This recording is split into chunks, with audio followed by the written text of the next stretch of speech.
போட்டிருக்காரு பாருங்கள்.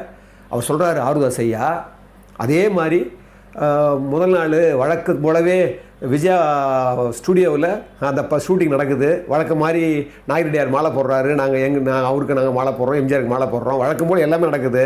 ஆனால் வழக்கத்துக்கு மாறாக நடந்த ஒரே ஒரு விஷயம், வெற்றின்னு எம்ஜிஆர் ஓடி வருவார். அது வழக்கமான விஷயம்.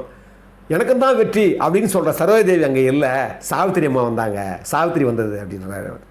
அதை வழக்கத்துக்கு மாறா எல்லாருக்கும் திகைச்சிட்டாங்க. ஆனால் எம்ஜிஆர் இருக்கிறது கவுபாய் விட சாவித்திரி கலகலன்னு இருக்கிறாங்க.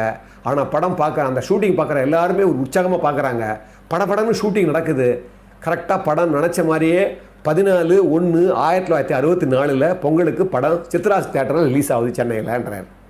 சொல்கிறாரு, சித்ரா தேட்டரில் போய் பார்த்தாராங்க காலையில், அன்றைக்கி 14/1/1964 போய் பார்க்குறாராம். பார்த்தா சித்ரா தேட்டர் முகப்பே மறைஞ்சு போய்க்குதான். அவ்வளோ பெரிய அலங்காரமாக காடு